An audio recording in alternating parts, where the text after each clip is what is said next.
Talking about astrophotography. Oh, sorry, we got the clicker there. Oh, the clicker probably is in there. Oh, I mean, you got the fancy one, but not the... Oh, it doesn't matter. I'll use a mouse. You want to use yeah, I know, right? Okay. Okay, so as it happens, I'm going to do a bit of a sweeping introduction to astrophotography. You can really get down into a lot of detail on this. So this is basically a sweeping cover of things that might take your interest. There's a lot of different areas in astrophotography you can get into, from the aesthetic to the scientific. So, and of course, if you get really good at it, you could win the Harry Williams Trophy, as was won last weekend. We have that competition each year. It's run and combined with RASNZ and the Auckland Astronomical Society. People who are interested in technical things, what's happened now? Okay, so back in time, the first astrophotography of any note was by a guy called Henry Draper, who was a fairly wealthy individual, and you may have heard of the Henry Draper star catalogue, or his widow financed that at Harvard University, so that's how he got his name on it. But he was an amateur astronomer, and he was the first person to actually photograph Messier 42, the great nebula in Orion. And of course, it was pretty primitive gear they had at that stage, but since then there's been continuous improvement, starting out with chemical emulsions, with film and glass plates. You can still get film actually, although I think though nobody makes glass plates anymore, they used to be the go-to for serious astronomy, because you'd load your glass plate into your big camera on your giant telescope, and away you go. And they even used to chemically treat them to hypersensitize them, it was called, before taking the images. But these days, both the scientific, amateur and professional is all about digital sensors, and it mentions there CMOS and CCD. Don't have to worry about what they are, they're acronyms. Complementary metal oxide semiconductor, and the other one means charge coupled device. But they're basically light detectors and recorders. Okay, we've got some methods that you can use. There's a thing called afocal projection, prime focus, negative lens projection, and eyepiece projection. There's actually another one I left out because it's sort of similar to negative lens, but it's a positive lens projection, or a focal reducer, if you like. I'll explain a bit about what those are, hopefully on the next slide. So the one at the top, this is just a schematic, it's not a real telescope, but it shows you a telescope objective, a refractor, and then you've got an eyepiece, and then you've got a camera lens, and then a film plane. So if you have a cell phone and you want to take pictures through a telescope, the top one is how you go about doing it. You just basically hold the camera up to the eyepiece. It's actually easier said than done, because it's actually quite difficult to get the camera on the on the phone in the exact centre of the exit of the eyepiece.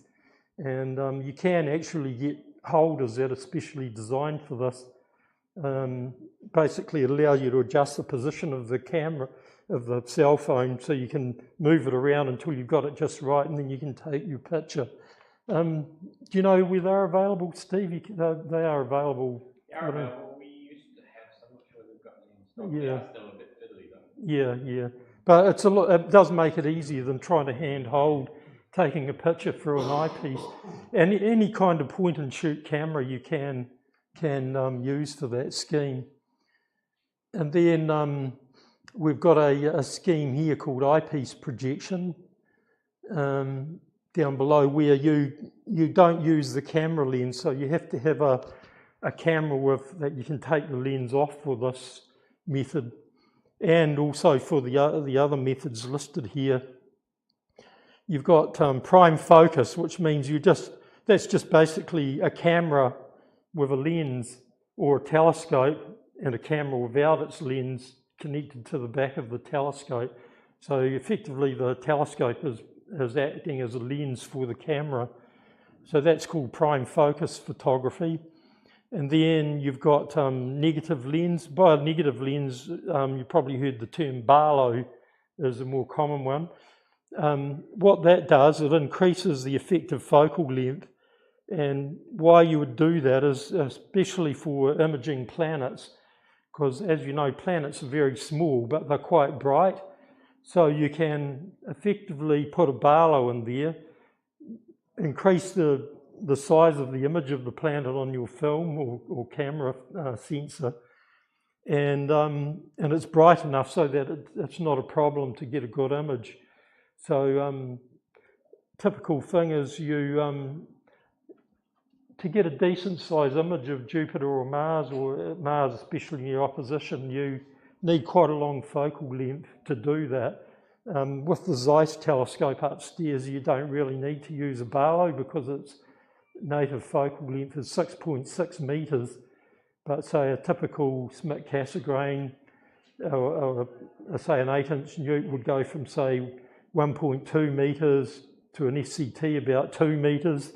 So those focal lengths aren't long enough to get a decent size image out of the planets.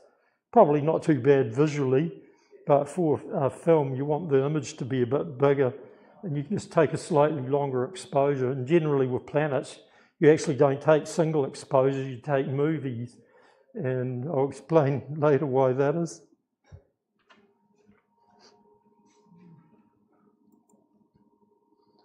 Okay, so we've got cameras. So you've got your consumer point and shoot, and I include a smartphone in that, where a lot of it is automated, but a lot of the apps also have some degree of manual control that you have. And particularly for this, you'll probably want to have manual control of the focusing, if nothing else, and maybe the ISO setting as well, if it lets you do that, to adjust how bright the image looks after you've captured it. And exposure. So if you want to take a long exposure, the automatic exposure is not going to understand what you're trying to do. So, and these are okay for a focal use. You're not going to win any competitions with that method probably, but it's for your own interest. Capture a photo of a planet that you're looking at, or the moon, something like that. Then you've got the DSLR, or the newer style mirrorless cameras. You can take the lens off those, so they can be directly attached to a telescope. And I can show you an example of one. So that side, it's called a T adapter, or it's specific to different brand of camera, and even within cameras, the type of mount. This one is for a Canon EF mount, which is the older style DSLR cameras. Doesn't work on the new mirrorless cameras. You can still get these, but you have to specify that you want one for an RF mount, or the Sony mount, or Nikon, or whatever type of camera you've got. And the way you connect it up to the telescope is pretty simple. And if you get into this kind of photography, you'll end up with lots of these extension tubes. And I've got a stack of them of different lengths. They screw into each other, so you can adjust to whatever length you want. Just screws into the front of the adapter. And once you've got that, that will go into a 2-inch focuser on a telescope. Tighten it up and it'll hold the camera in place. The reason for these different spaces is because a lot of telescopes are designed for viewing visually, so you may not have enough focus travel to reach focus. So you need these spaces to get the camera in the correct position to be able to focus. And what you need depends entirely on your telescope. So I can't tell you to get a particular one or anything like that. I've got a selection of them, so I can adjust to whatever length I need. And it's also different with the mirrorless versus the DSLR cameras, because the DSLR cameras actually have a little mirror inside them that flips up out of the way. What that's used for is when you look through the viewfinder and those, you're actually looking into the mirror and seeing through the lens of the camera. So when you actually take the picture, that mirror's got to flip up out of the way. When you press the shutter button, that happens automatically. And that's part of, as well as the shutter mechanism, some of the sound you hear is the mirror flipping up. You can usually set through the menu on the camera, tell it to lock the mirror out of the way. And a lot of people do that for astrophotography because it causes vibration, which is something you don't want. So you don't have to worry about that with a mirrorless camera. They will have a viewfinder, but when you look through the viewfinder, you're actually looking at an electronic screen. So it's not quite the same thing. It's being picked up by the sensor and relayed to the viewfinder screen. Some of those are the newer cameras are really exceptional quality that you see through the viewfinder. It depends on how much money you pay. Okay, you can use ordinary webcams which can be adapted for use in a telescope, and these are particularly good for brighter objects like the planets, the sun and the moon. And yeah, you can. I've seen some pretty good imaging done by these, especially for planets. Probably the way to go. And then you get your dedicated astrophotography cameras. They can be of either sort, although the scientific community tend to use CCDs. And CMOS is getting better all the time, so it's not exactly comparable to what you can do with CCDs in terms of getting scientific data. But over the years, because CMOS is used in pretty much all consumer devices, a lot of research and tech has gone into improving them. And so their sensitivity is comparable to CCDs now. Their noise, not too bad, although they do have a weird noise that CCDs don't have, I'll talk about later. Okay, and the other thing you do with astronomical cameras of either sort, CCD or CMOS, they will often actually have built-in cooling to cool the sensor right down, maybe minus 20 degrees centigrade. And I'll also explain why you want to do that. Okay, so let's have a look at what these do. This is not a technical picture, it's just a sort of a schematic showing what happens. You have your silicon-based sensor, which has got various doping and other stuff in it to change its electrical properties. What happens is the photons come in, so that's light coming in from your telescope or camera lens, hits one of these pixels in your sensor, and it causes an electron to get released. And what happens is those electrons build up until such time as the shutter is closed, and then the chip gets red. But you can't do that indefinitely. Eventually, especially if there's anything bright in the image field, it will fill up to capacity what one of these can record. Try and go any longer than that, and that's called overexposure. And in a daylight scene, of course, that will end up with all your highlights in your picture with no detail in them. In astrophotography, sometimes you can't avoid it because you might have a bright star that you can't get out of the frame of your image. So if you want to bring out something fainter, you have to let that star overexpose. Some of the cameras are designed with a thing called anti-blooming. What that does is when the well is full, the pixel is full, can't store any more, it's possible that it'll start leaking into the adjacent pixels, and that can happen. It's called blooming.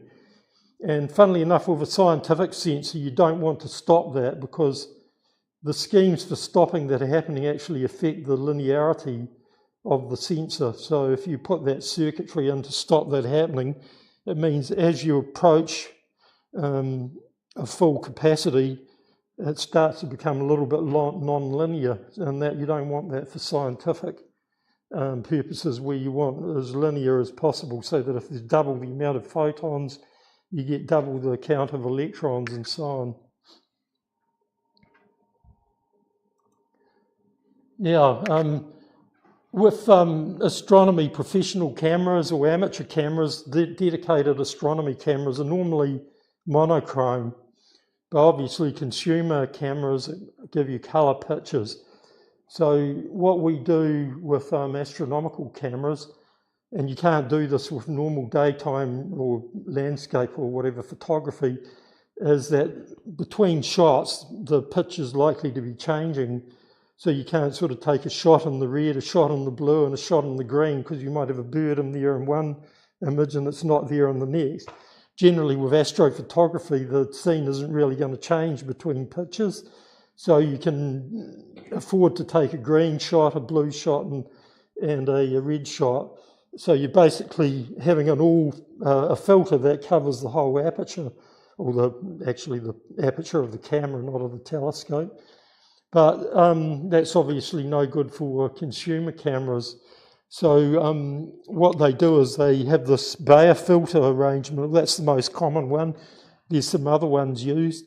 So you have rows of green, blue, green, red, green, blue, green, red, and it keeps repeating like that. So you notice that half of the pixels are recording green light, and then a quarter blue and a quarter red. There are some other arrangements, but this is the standard Bayer filter arrangement. So that is basically in a film that goes across the front of the sensor with all these little coloured filters in it.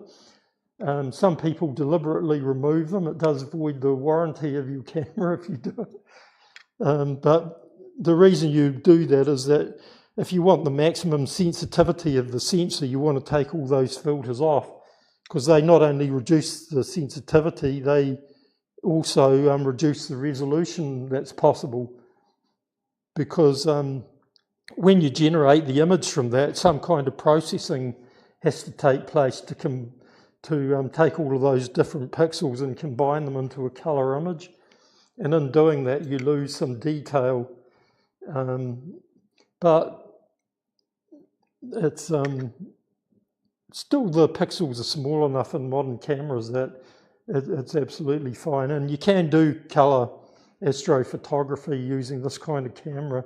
And if you saw any of the photos presented at the Burbage, some of them were done with these kind of colour cameras. And of course, the technology of these is improving all the time. So if you're using a monochrome camera and you want to introduce filters, one of these is quite handy. Rather than manually changing the filters, they're round, and you can preload them into this sort of carousel, and you can program your computer that's controlling the camera and telescope just to send it commands to change the filter, or you can program a sequence of steps for it to go through. So hopefully you can just sit down and let it do its thing, and you should end up with some good images at the end. But all sorts of things can go wrong. Whoops. Right. Another thing is to do with noise.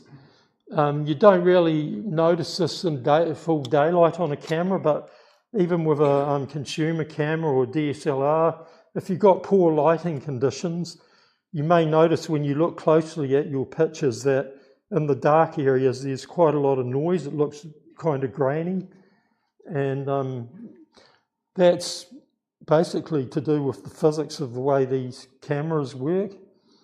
There is software that can try to correct it, that sort of looks at inspects the surrounding images and sort of averages everything out and smooths out the noise, and some of them use some sort of artificial intelligence technology to do it without losing too much detail.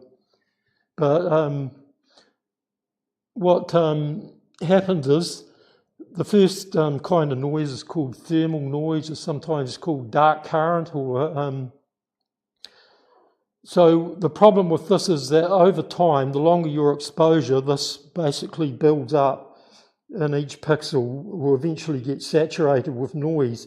So that limits how long your exposure can be. How long it is depends on the temperature, ambient temperature, or if you've got one of these fancy cameras with a chiller built in, you get a lot more time before this happens. And in fact, you don't even want to let it to get even probably halfway, because it means that half of the image is noise. But there's still going to be some signal there above the noise, but there's kind of an optimum. I don't know, do you set some kind of optimum value for what you do out at Kumu for exposure time? It depends, really. Depends how bright your target is. Yeah. Yeah, you can't really give a specific answer to it. It just depends on how bright the object is you're imaging. We're usually doing 5 minutes, 300 seconds. Right, and that's with a cold camera. Yeah. So if you tried to do that with a DSLR, you would probably see quite a lot of noise being recorded. And there is quite a lot of, there are noise topics. Oh yeah, that's another thing I should mention a bit further on. Yeah. There's another thing called readout noise, and that's to do with the electronics of the camera.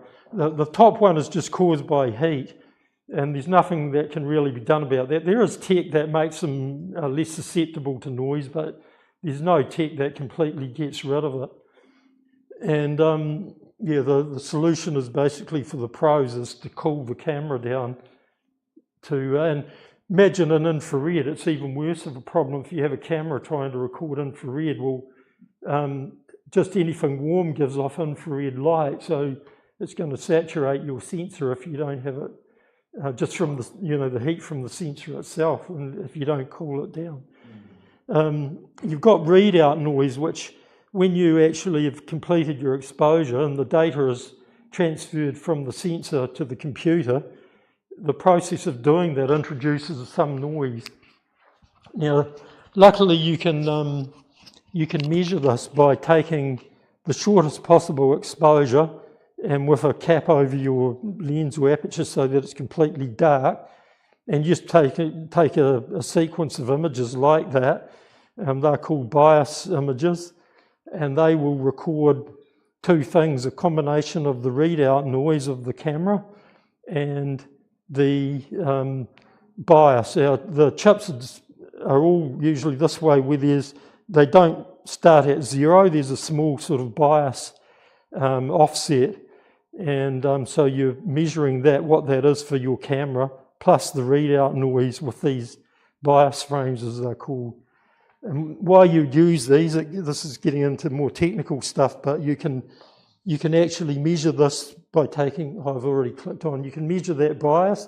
You can also measure the thermal noise by taking, so if you wanted to measure how much noise you get from a 3-minute exposure, you cover your camera, take a 3-minute exposure and take a series of them, average them out, and there's you've measured the thermal noise. Just basically subtract your bias off that, and you can use that to correct your images. And a lot of the image processing software will ask you to provide those frames, so it can automatically do the arithmetic to take the noise out of the images, or not totally, but it will greatly improve things.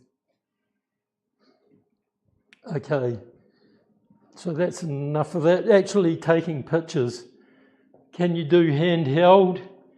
For astrophotography, probably you might get away with it with wide field, with a really wide angle lens, but generally you can't hold things steady enough to do long exposures, so probably not. So you can use a camera tripod like this one. You put your camera on top of it, click the shutter.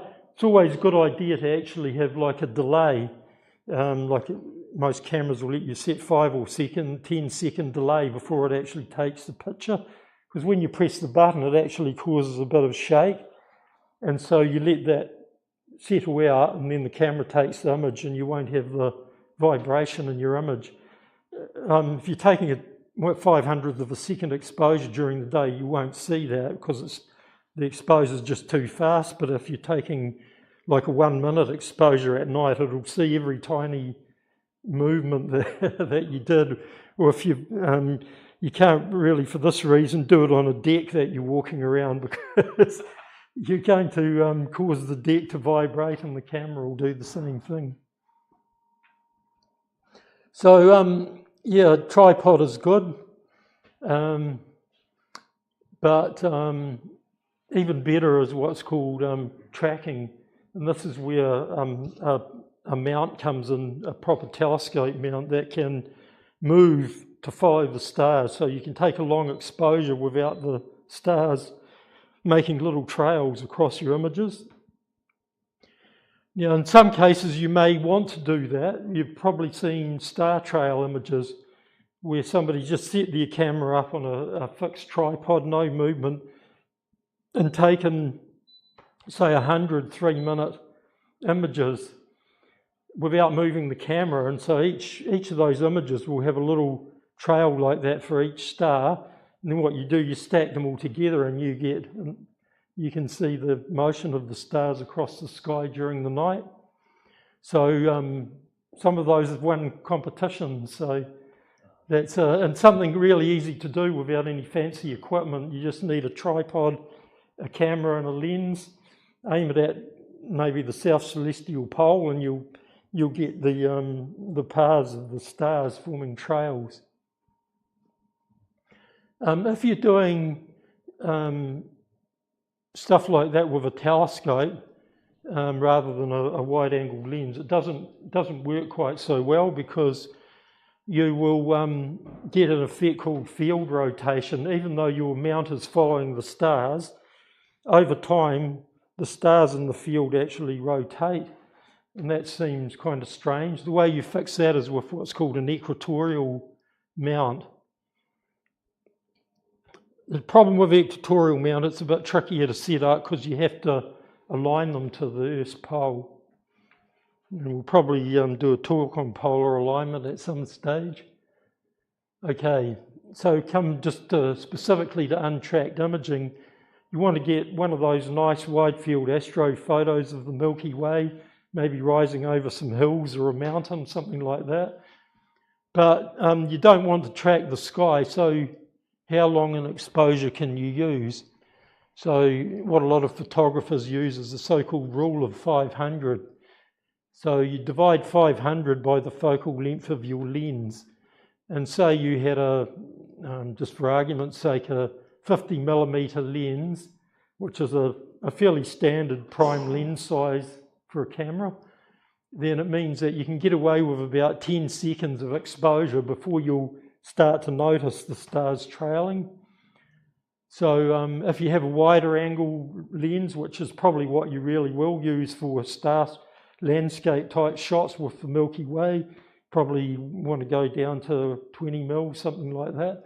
So with those ones you can get wider lens, you can get longer exposures. The other thing you can do is turn the ISO up on digital cameras. The only downside of that is you might get more noise by turning the ISO up, but it allows you to capture fainter objects. Obviously, except for star trails, because you want really long exposures for that.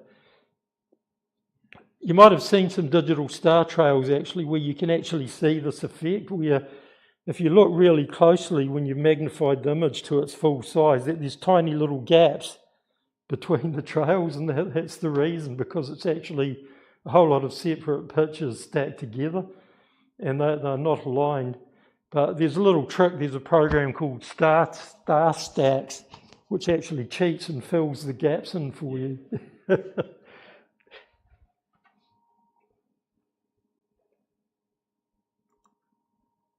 Okay, well this was the bit I was talking about. Unfortunately, when I did this, I captured stellarium, but it was still twilight on the first image, so it's lighter than the others. So this is giving you an explanation of field rotation. So imagine you had a fairly wide-angle lens that could see the whole of Leo. You can see the the upside down lion there. And then you come and take, all you've done is rotated your camera to where Leo is in the next frame. And so you're only allowed to go azimuth, so it's an alt-az type mount. So you've got you can tilt it up and down or around along the horizon. When you do that, you see that in each shot, Leo becomes rotated. And so if you took a picture, say, it'd be silly to do this, but if you could take a, say, several-hour picture, you'd actually get Leo star trailing. You'd get, like, the stars would rotate inside the frame. Even though you're tracking Leo perfectly, you still get this effect called field rotation. And the only way to get rid of it is to use an equatorial mount, because then you're actually following the rotation of the Earth. There's an equation down the bottom. If anyone's interested in that, it calculates the rate of field rotation depending on where you are on the Earth and where your camera is pointing.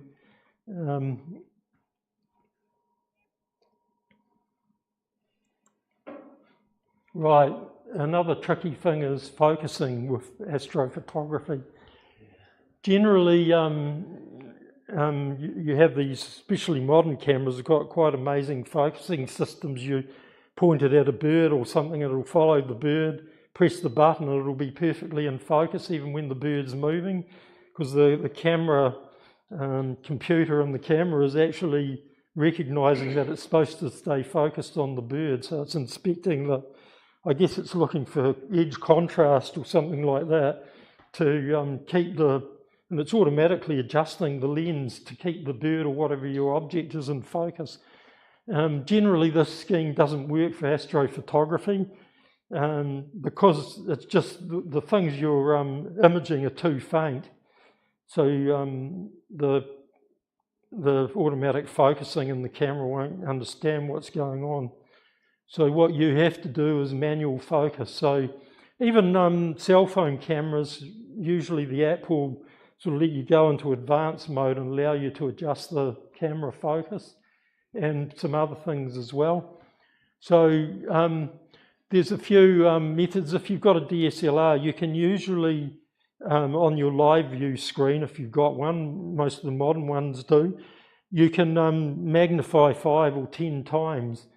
So what you do is you put it on something bright star like Sirius, something like that. You go, you adjust your manual focus until the star is as sharp as possible, then go to 5 times, do it again, and then 10 times you adjust the focus ring until the star is as small as possible. It's actually quite difficult to do because the problem is when you're at 10 times, adjusting the focus ring, you tend to be vibrating the camera. So it's quite tricky to do it. 5 times you can usually do okay. But I found to try and focus using the 10 times live view, it's really hard to do. But if you have a computer-controlled focuser, then if you can afford that kind of gear, then you can fiddle around with the computer adjusting the focus until you get things as perfect as possible. Now, there's a thing here, there's a thing called a Hartmann mask and Batonov mask. Has anyone in here ever used one of those? You probably have, Eric. Yeah, I don't use them normally though. Yeah. For a DSLR type of or mirrorless camera with a lens type, where you can usually just do manual focusing off the 5 times view gets you pretty good. But this is a Batonov mask, and there's sort of like print things on the internet you can get for these for various sizes. What you do is you print it out and then you cut the white bits out and then on cardboard or something you stick it over the front of your telescope. So you need one that's big enough to cover your telescope aperture. And then what you do is you aim it at a bright star and then you rack the focuser in and out, and this is the effect that it gives.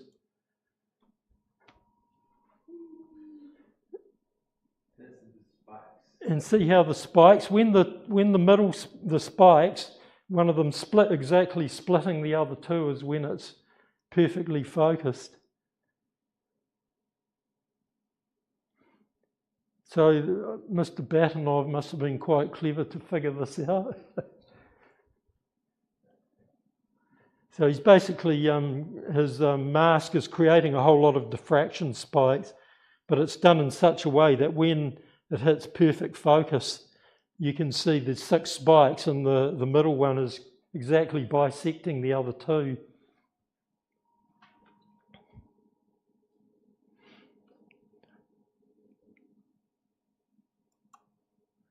Okay, the other way is normally done if you've got a software controlled camera and set up. It can inspect the images, and you look at a star image and you'll get a curve like this for the brightness, and the idea is you adjust the focus either manually or electrically if you've got an electric focuser, so that the difference between X1 and X2 is minimized, so you make the peak as sharp as possible. It's called full width half maximum. So any amateur radio people will probably know about this sort of thing.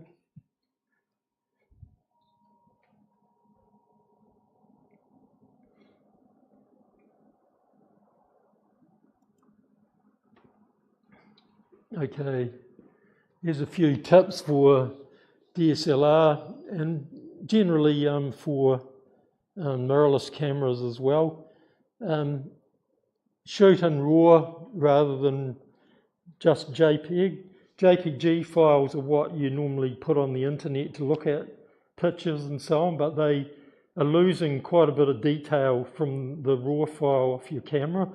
Typically the RAW file will have a lot more dynamic range, as it's called. So I remember I said about those pixels that fill up before.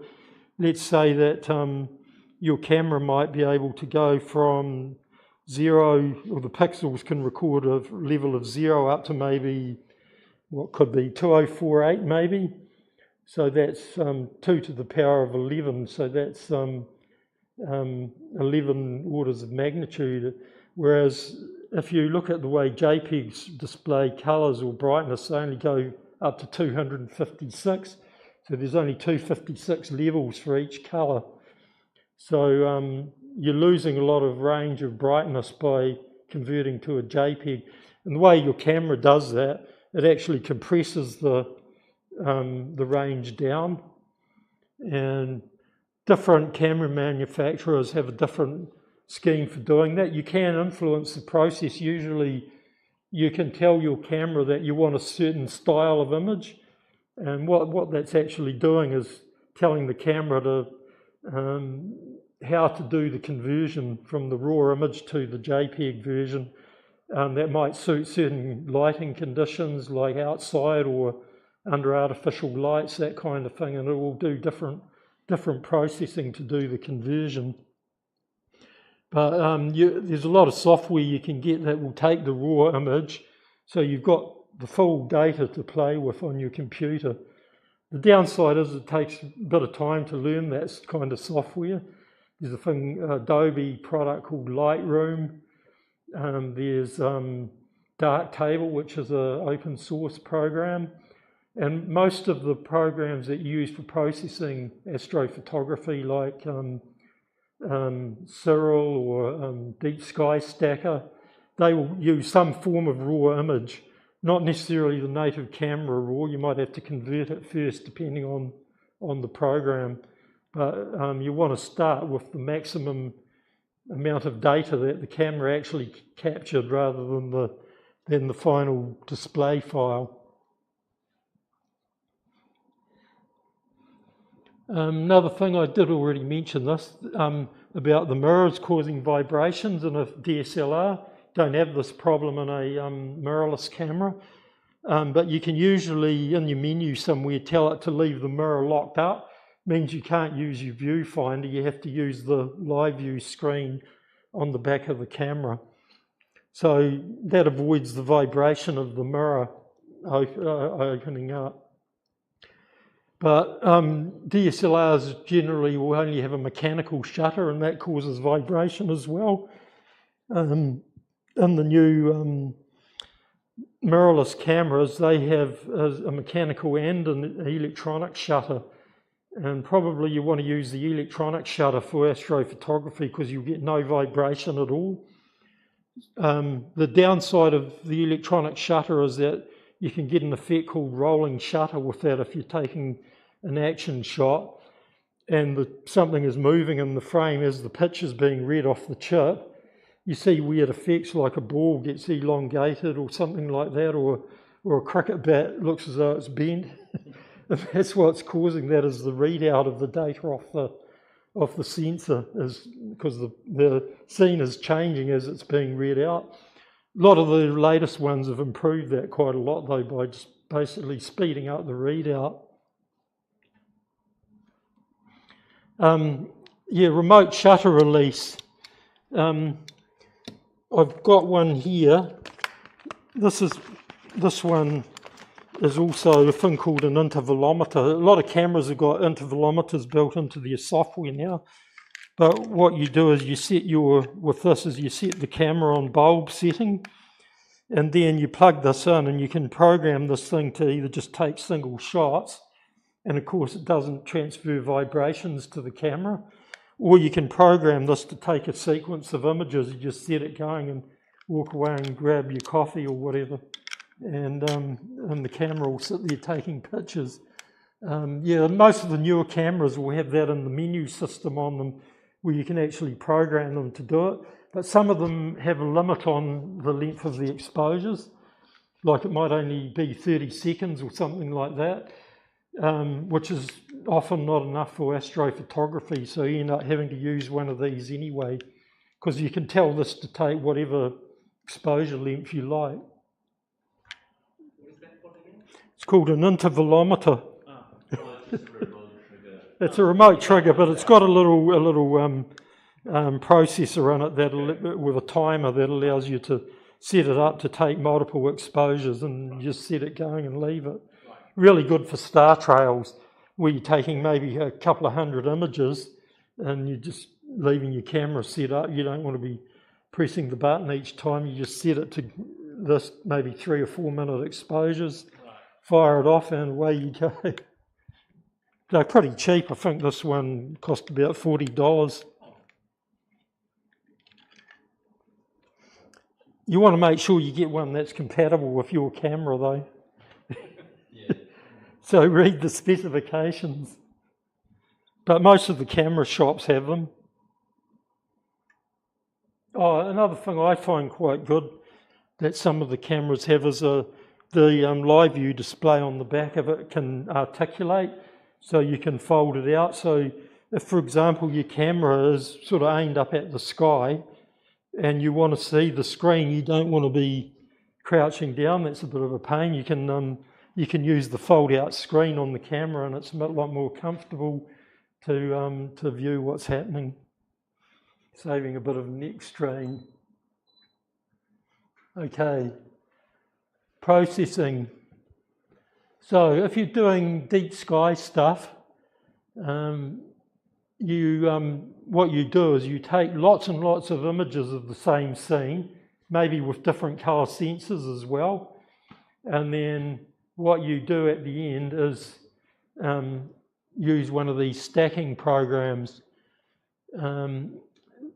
They will give you option to give it I talked about before, dark pictures or dark frames, bias frames.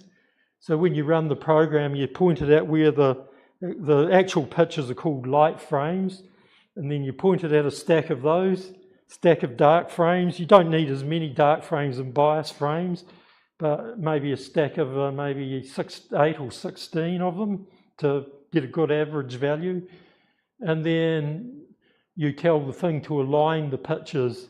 So because there can be slight movement, maybe your tracking isn't perfect or whatever, so the software will actually try and align all of the images.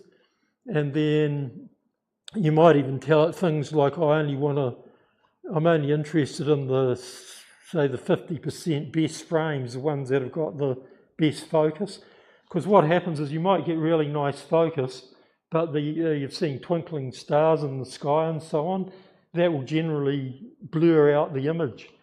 So if there's a bit of bad turbulence happening in the upper atmosphere, you can basically get the software to reject any pictures like that. And then once it spits out the result, most of the noise is gone and you get a really clean image, hopefully. And then finally you get your 3 different, or you can have other colours as well. You don't have to stick to red, green and blue. People use narrowband filters for nebula and things like that. So you combine them and then you can basically do with the colours whatever you will when you combine them to make them either look natural like it would look to the human eye or to show up some particular feature in the image. If you have a look online, there's a thing called the Hubble palette that explains the way public images off the Hubble telescope are done in this way and how they treat the colours to create the final image. But I've mentioned some programs there, all of those are free: Deep Sky Stacker, Cirrel, Registack 6 and AutoStack 2. The last 2 are really for lunar and planetary imaging, and Cirrel and Deep Sky Stacker would be what you'd use for nebulae and star clusters and the like. A lot of people that do planetary imaging will do the stacking and auto-stack it, but then they take the result of that and stick it into Registack because it's got a really amazing sharpening algorithm in that program. It's almost magical, the effect that it has when you apply it to, say, an image of Jupiter and see how much detail it can bring out. So people often use both of those. Some other programs, Max, these are not free ones, are not cheap actually, Maxim DL, and probably the go-to one that a lot of the really serious astrophotographers use is called PixInsight. But a lot of these, especially PixInsight, has got a big learning curve to understand how it works. But if you get serious, it would definitely be worth investing in that program.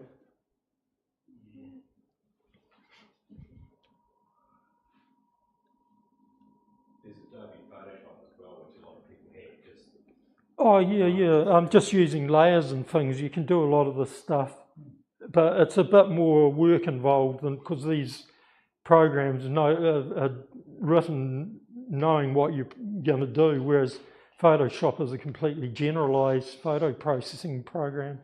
So there might be a bit of work in getting it set up to do what you want to do.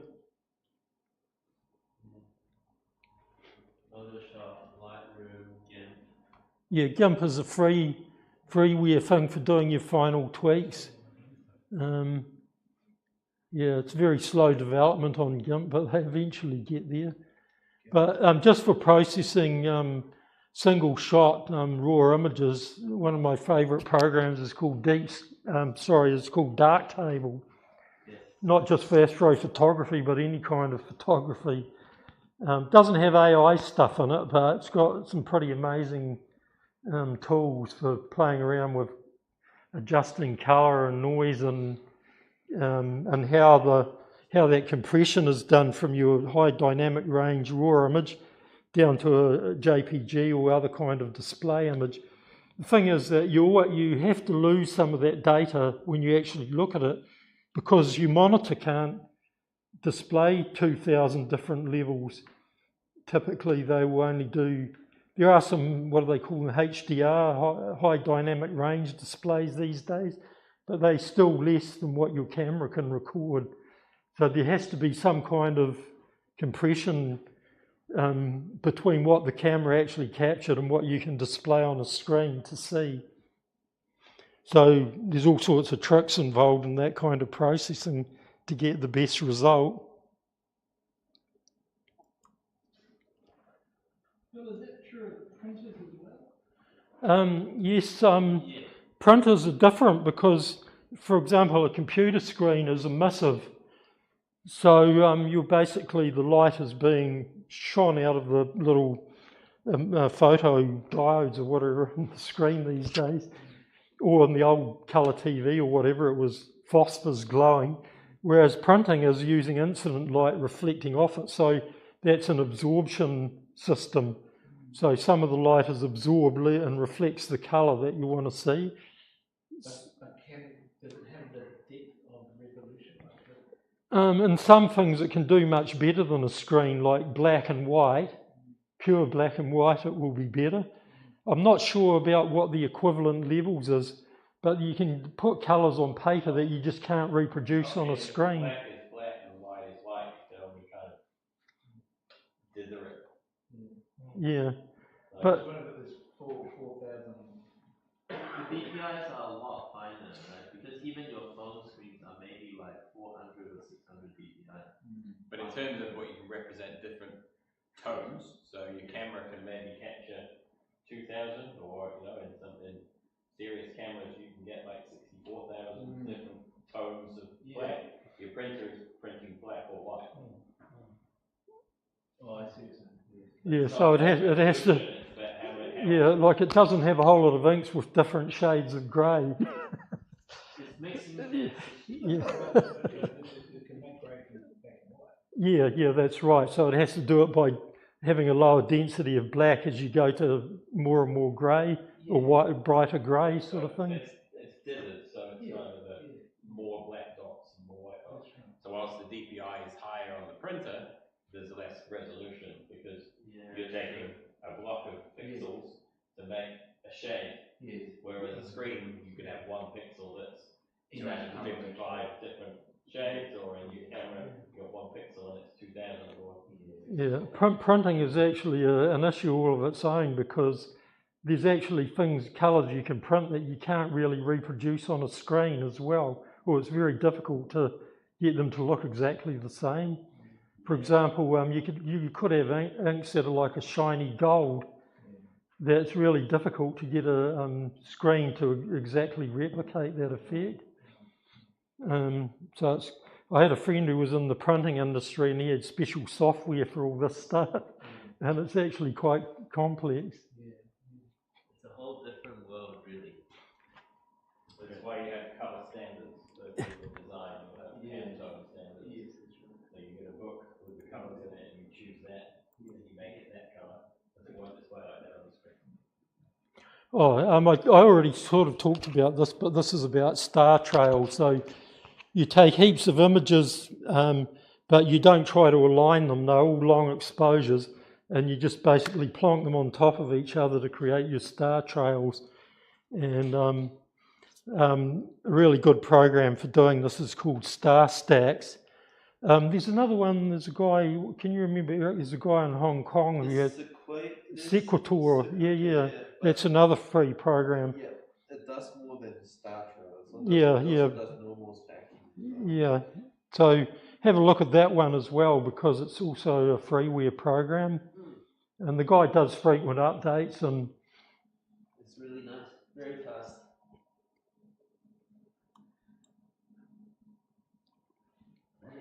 Okay, if you're doing planetary imaging, you need either a telescope with a really long focal length, or if you don't have that, you stack a Barlow in the image train, which basically makes the effective focal length longer. And one of the reasons webcams work well for this because they have quite small pixel size, so it means you can get away without having such a big image because it's got really fine resolution on the webcam. Although a lot of the really it's probably getting a bit different to the high-end modern day mirrorless cameras where you have sort of like 60 megapixel cameras that can take 8K video. They would probably be great for planetary imaging. But if you want to do it cheaper, then a webcam is the way to go for that sort of thing. Or you can buy what are effectively webcams, but specially set up for this kind of photography. They call them planetary cameras. And Astron sell GSO range of those kind of cameras. QHY, is it? Yeah, sorry. Yeah, so they basically are a camera that just fits into your focuser and away you go. and you plug usually USB port in the back to go into your laptop or whatever. You use software for running this. It comes with the software. It comes with software, but there's some there's plenty of different software that you can download. A lot of it's free. Shotcat is one really popular one. There's Nia. There's quite a few different popular software for the cameras. Yeah, specifically for DSLRs like either Nikon or Canon. I'm not sure about Sony, but there's an outfit called that sells a product called Backyard EOS. It's not expensive, but it allows you to, from your computer, control your Canon or Nikon digital camera. So you can program it to take pictures. You can do all sorts of tricky things. So you're basically using your computer to control your DSLR camera. I actually got a copy of this, and it works really well with Canon camera. And what you do with a DSLR that isn't really normally that good for taking movies, which you want for planets. The reason I didn't explain why you do movies, the reason is because on a small scale like that, you're really affected by turbulence with a small planet. So what you do is take a movie and then it's capturing hundreds of frames. And luckily, some of them will be when the air is quite still and you'll get a really sharp image. So what you do is that the software goes through that movie, picks out the really sharp frames, stacks them, and you get maximum detail out. So that's what the software do, like Auto Stack It and the other one I mentioned, Registack 6. But what I found you can do with this Backyard EOS, it was no good taking movies using the movie facility of the camera, because my camera could only do 1080p movies, which wasn't good enough resolution. But this camera software, Backyard EOS, allowed you to record the live view screen. And the live view, when you're at 5 times, is actually recording at the proper resolution of the camera sensor.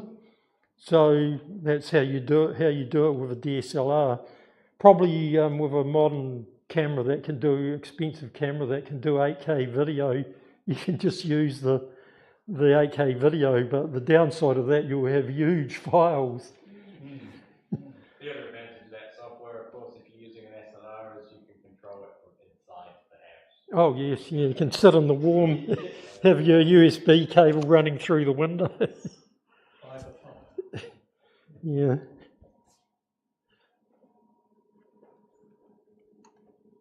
Okay, I think we're nearly done. I talked about those programs. Just a quick thing on resolution. So you might wonder how much detail you can capture. Well, you think, let's blow up the magnification, we'll get more detail. Well, the problem is it doesn't quite work, because the actual magnification increases the image scale, but it doesn't necessarily give you any more detail, because you're limited by this nasty equation at the top here, which says I don't know if many people know trigonometry, but the sine of the angular the smallest angle you can resolve is that number, and then the lambda is the wavelength of light divided by the diameter of your lens, or the aperture size. So that basically says the bigger your telescope is, the more you can resolve. It's the easiest way to think about it. And then the effect, as you see below, that you might start off with a telescope that doesn't have a big enough aperture. It can't see that there's actually 2 stars there. And then you go to image C, where it can just resolve them as 2 stars, but there's still overlap between the images. And then finally, you've got enough aperture to resolve that there's definitely 2 stars there. The outer fringes are still overlapping, but the central part, called the airy disk, is separated. So you can see visually or with a camera that there's actually 2 stars. Whereas in the other case, on the option C there, could be, but it could be just a seeing defect or something like that. So So the story is the bigger the telescope, the better. Okay. I'll just quickly go through this. I talked about bias calibration frames. You'd probably, for planetary or lunar imaging, you don't need these. These are just for deep sky. They might be useful for wide-angle starscapes because you're still taking quite long exposures. Maybe worth getting the dark frames and bias frames for those to take a bit of noise out of your picture. What some people do is for starscapes where you have a bit of terrestrial in the picture, like a mountain or whatever, they can cheat, and it is acceptable to do this, where you basically have a mount that's tracking the sky, so you take a long exposure of the sky and then a shorter exposure of the foreground, and you combine the two. It's called compositing. You know, if you do that, and definitely if you enter in a competition, you should own up to it and say this is a composite image. So you don't try to pull the wool over the judge's eye. He'll probably be able to tell anyway. The other reason for these calibration frames, dark frames and whatnot, is that you can get defects in your sensor. And there's a couple of sorts. There's what's called a hot pixel. So if you take a hot pixel, just returns the maximum value no matter what. So it's an actual fault in the sensor. If you take a dark frame, or a bias frame, which is a really short exposure with no light, the hot pixels will stand out, and the software will pick those out and remove them from your images. And that's a little trick that you do. You do a thing called dithering, where you deliberately slightly offset each image you take. And that way, if you take out a hot pixel, the hot pixel isn't in exactly the same place on every image. So that's how the software gets rid of that. It's called dithering. So you have to program your mount to move where the camera's pointing by a really tiny amount, just so that that hot pixel isn't appearing in the same part of whatever the image is that you're taking. And similarly, there are what are called dark dead pixels, which always return zero no matter how much light falls on. There's another kind of calibration frame I didn't talk about for picking those up. You can take what's called a flat frame, and what this one is, you take a picture of the twilight sky or a white screen, expose it to about half exposure, and that will pick up defects in your optics, like dust will show up as little donuts on that. And if there's the optics have got darkening in the corners called vignetting, it will show that. And the software can use those flat frames to basically even out the illumination of the picture.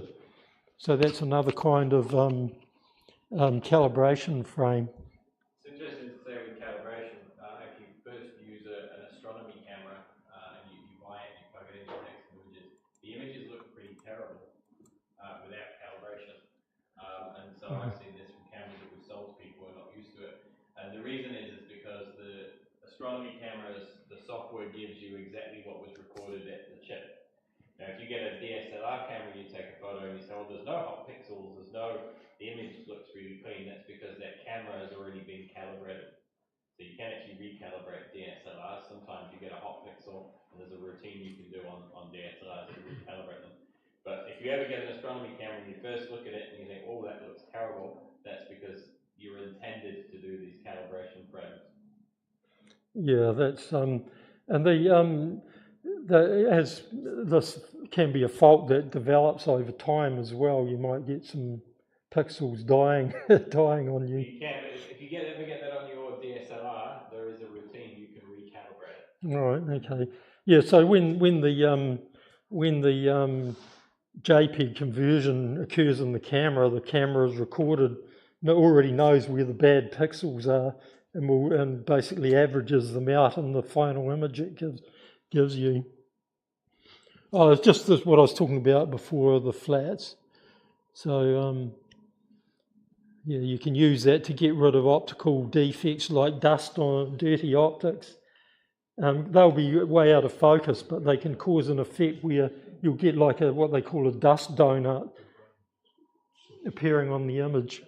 So if you have those flats, you can take those out, and also any vignetting in the optics it'll cater for. This kind of film. That's basically it for today. Thanks, Phil.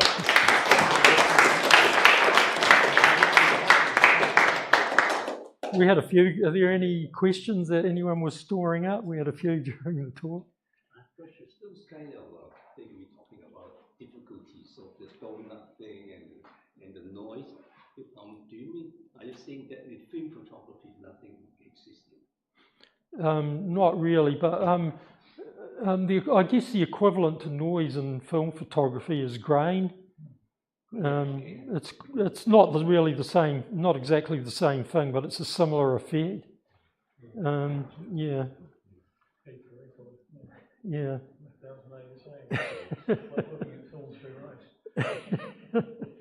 Yeah.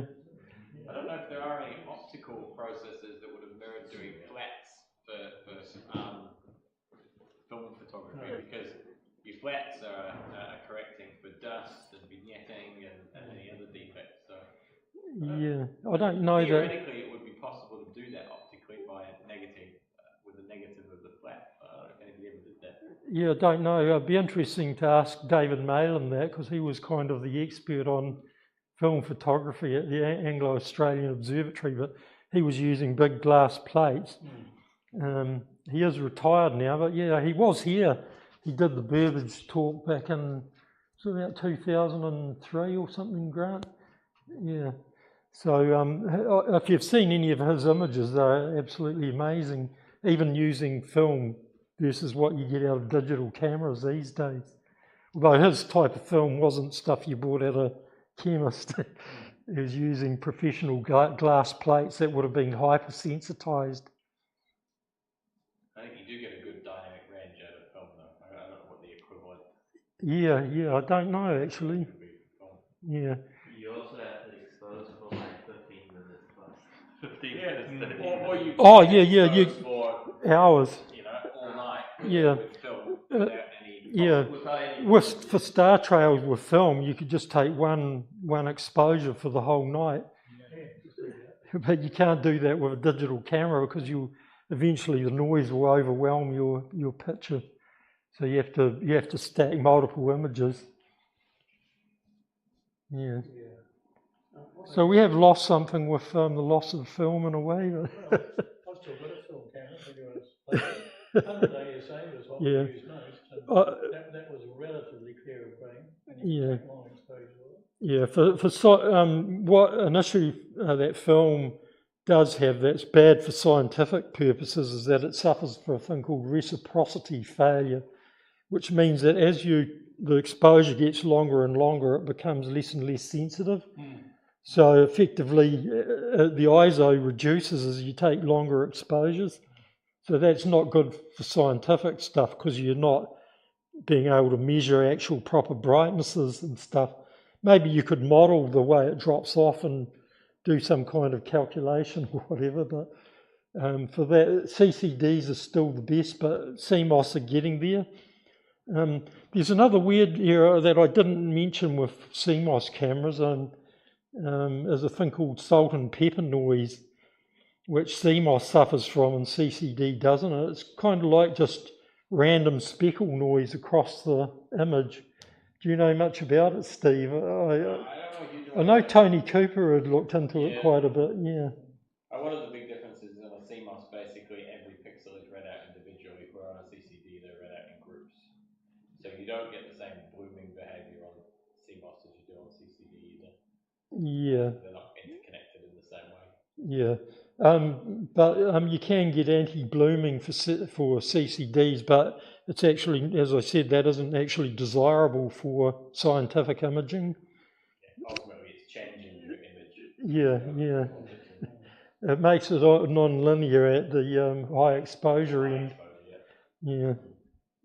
And we did a presentation a few weeks ago where the guy's name, I forgot it, where he did pictures that he had his pinhole camera out there for about 3 months. Oh, that was Ian Griffin. You can get, no, this is an experiment you could try yourselves.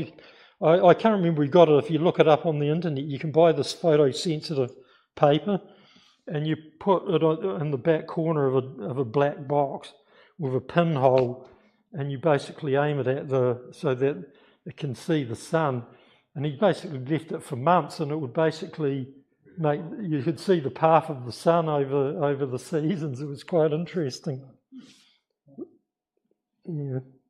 So maybe had one of those for a long time. Oh, okay. Pinhole in it. You young people don't know, you know. They were fun. Yeah, so that's a pinhole camera, a lot cheaper than a top of the line Sony whatever. The telescope or lenses, I see some of the apochromatic lenses. Oh yeah, is it very important? Oh yeah, well obviously if you've got like a cheap refractor, it's not going to be very good for imaging, because around all the stars you'll see all this colour fringing, because they might, for example, for visually it's probably you get used to it, but it'll really show it bad on a colour image. If you have a star that's got maybe the red and the green is quite well focused, but the purple end is way out of focus, you get this purple fringing. In fact, they used to design what they call a photographic achromat, so that I think it kept the blue and the green in focus and maybe let the red drift out of focus, something like that. I can't remember exactly. Do you, Grant? But they were designed for photographic use rather than visual. But these days you can buy what are called, he's talking about an apochromatic lens, which has all of the three colours coming to the same focus pretty accurately. And so people that use that kind of telescope is good for imaging. But if you use a reflector, you don't have to worry about that. Newtonian or even a Schmidt-Cassegrain. Newtonian doesn't have any chromatic aberration at all. Oh, well, so better finish, I guess. We'll hope to see some new people entering the astrophotography competition next year. It's a lot of fun. Oh, was there anybody online asking anything? No, Okay. There's no question online. Thanks, Eric. Oh, thanks for coming along, everyone.